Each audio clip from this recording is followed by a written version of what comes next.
Thailand has always been Asia's golden gateway, the one destination that seemed immune to time, crisis, or change.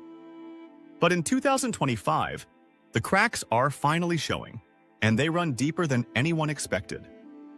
For decades, Thailand's tourism economy felt unstoppable. It was the country that turned hospitality into an art form and adventure into an export. But beneath the glow of temples and the neon of nightlife, a silent dependency was forming, one that would eventually become its greatest weakness. What began as a global success story is now turning into a regional cautionary tale. And what's happening here in Thailand could soon reshape travel across all of Asia. It started with empty planes, then with quiet beaches, and finally, with hotel lights that no longer needed to stay on. For the first time in a generation, Thailand's biggest cities and smallest islands are feeling the weight of a global tourism slowdown that refuses to reverse. The numbers tell one story, arrivals dropping, revenues shrinking, but the streets tell another. There's a sense of fatigue, like a country holding its breath between what it was and what it must become. To understand how Thailand reached this point, you have to go back to what made it powerful in the first place. Tourism wasn't just an industry here, it was an identity. It built highways, airports, and entire coastal towns out of sand and imagination. It gave Thailand influence far beyond its borders, soft power earned through smiles, culture, and open arms. But that success came at a price. Over time, tourism stopped being a boost and started becoming a dependence. When the world slowed down, Thailand didn't just lose visitors, it lost the rhythm that kept its heart beating. The early warning signs were ignored. Rising prices, saturated cities, unbalanced policies, each small shift chipped away at the foundation. Then came the global uncertainty that made people cautious, followed by the travel fatigue that changed what tourists look for. The same travelers who once saw Thailand as their first escape began searching for somewhere quieter, cheaper, or newer. Places like Vietnam, Indonesia, and Cambodia began offering similar warmth with fresher allure. The balance of power in Southeast Asian tourism started to move. But Thailand's deeper challenge isn't competition, it's complacency. When a country builds its success on being everyone's favorite, it risks being no one's priority. Bangkok, Phuket, and Pattaya still shine, but their gloss now hides the anxiety of an industry waiting for a miracle. Hotel owners talk about soft seasons that never end. Taxi drivers wait hours for a single fare. Beach vendors stare out at waves that once carried opportunity. Even the luxury sector isn't immune. High-end resorts are cutting prices just to maintain occupancy, eroding the exclusivity they once sold with pride. Thailand's strength used to be its balance, affordability with elegance, accessibility with mystery. But in the race to grow, that balance tipped too far. The country began chasing volume instead of value. And once you sell paradise at a discount, it's hard to raise the price again. The Western traveler notices it first. The same street that once felt exotic now feels commercial. The same welcome that once felt warm now feels practiced. None of this happened overnight. It's the slow decay that comes when success becomes routine and reinvention feels unnecessary. For years, Thailand was the teacher of tourism, the model every developing nation copied. Now, it risks becoming the warning label. Even with government campaigns and travel incentives, the energy that once defined Thailand's hospitality feels thinner. You can still find beauty here, in the islands, the food, the smiles, but the country's confidence has changed. In 2025, the question isn't, when will tourists return? It's, will they return for the same reasons at all? Because travelers today aren't just seeking beaches and bargains. They're searching for meaning, safety, and authenticity. And Thailand's biggest competitors aren't just other destinations, they're new expectations. This shift isn't just economic, it's cultural.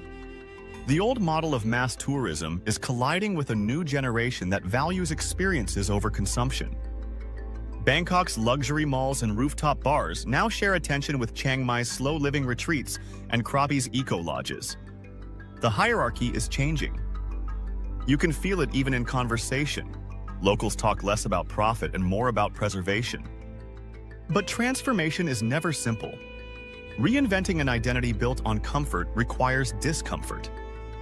That's Thailand's challenge now, learning to thrive without chasing the crowd. For decades, the world came to Thailand for freedom. Now Thailand must rediscover its own. The signs of change appear quietly at first. A closed shop in Phuket, a darkened massage parlor in Pattaya, a hotel rooftop that no longer glows past midnight. But every shuttered door tells the same story. The tourists didn't just stop coming, they started going elsewhere. Across the region, new destinations are rewriting Asia's tourism script. Vietnam feels fresh. Indonesia feels undiscovered. Cambodia feels cheaper. The pattern is unmistakable. The world is chasing what Thailand used to represent: adventure wrapped in warmth. Thailand was the brand everyone trusted, but trust, once taken for granted, begins to fade when the experience feels predictable. Even loyal travelers are drifting away, saying the country feels overrun, commercial, less real. Those are words no nation wants attached to its name. For years, the answer was to build more. More resorts, more malls, more airports. But growth doesn't guarantee magic. Every island once hidden became a headline. Every temple once sacred became a backdrop for someone's vlog. The charm that built Thailand's empire of tourism is now what it risks losing forever. And yet, under the noise, something remarkable is happening. A new generation of Thais is quietly rebuilding the meaning of travel. They're not selling escapes, they're curating experiences. In Bangkok, small boutique hotels trade size for soul. In Chiang Rai, slow-life lodges invite travelers to disconnect. Koh Yao, Pai, and Nan are whispering the future, places where fewer people mean deeper connections. They're redefining what it means to visit Thailand, less about luxury, more about belonging. Because true luxury isn't excess anymore. It's authenticity, it's space, it's silence. The travelers of tomorrow don't just want to see Thailand, they want to feel it again. And that's the opportunity hidden inside the collapse. When an industry breaks, it forces reinvention. Thailand's tourism doesn't need to grow wider, it needs to grow wiser. If it succeeds, it could lead Asia again, not by being the cheapest, but by being the most meaningful. But failure would echo far beyond its borders. Across Southeast Asia, millions watch what happens next. Because Thailand isn't just a country, it's a symbol. If the symbol falls, it shakes confidence from Bali to Hanoi. Investors, airlines, and governments measure their risks by its outcome. That's why this moment matters more than headlines suggest. The region's future depends on how Thailand adapts. A new kind of traveler is emerging, global, conscious, and loyal to experience over price. They're not chasing destinations anymore, they're chasing emotions. Thailand must learn to give them that again, not through spectacle, but through sincerity. Because what made this country special wasn't just beauty, it was balance. The balance between chaos and calm, between luxury and life, between welcome and wonder. When you walked its streets, you didn't just visit, you felt seen. That feeling built an empire of return visitors that money alone can't buy. To bring them back, Thailand must rediscover that human heartbeat. It has to stop selling escape and start selling understanding. The same energy that made it Asia's playground can make it Asia's teacher, if it dares to evolve. Change isn't failure, it's evolution under pressure. Just as coral reefs regrow after storms, so too can tourism rebuild from silence. The fall of 2025 may one day be remembered not as a collapse, but as a cleansing. The world doesn't need another postcard, it needs perspective. And Thailand, for all its bruises, still holds the perspective Asia can learn from.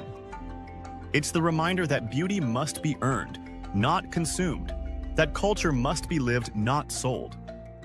The beaches will fill again, the plains will return, but the question is, what version of Thailand will they find when they do? Because if the country listens, adapts, and simplifies, it can lead again, not through numbers, but through nuance. It can become the example of sustainable recovery that turns a fall into a foundation. For travelers, that means a deeper reward. The Thailand of the future won't just entertain you, it will change you. It will be less about selfies and more about silence, less about the rush and more about the realization that paradise isn't lost. It's just learning how to breathe again. That's the final truth hidden inside the collapse. Sometimes a country has to break its image to rediscover its soul. And when Thailand finds that balance once more, the rest of Asia will follow. Because this has never been just about tourism. It's about identity, resilience, and what happens when beauty stops trying to impress and starts trying to heal. The collapse was never the end. It was the invitation to begin again, on purpose this time.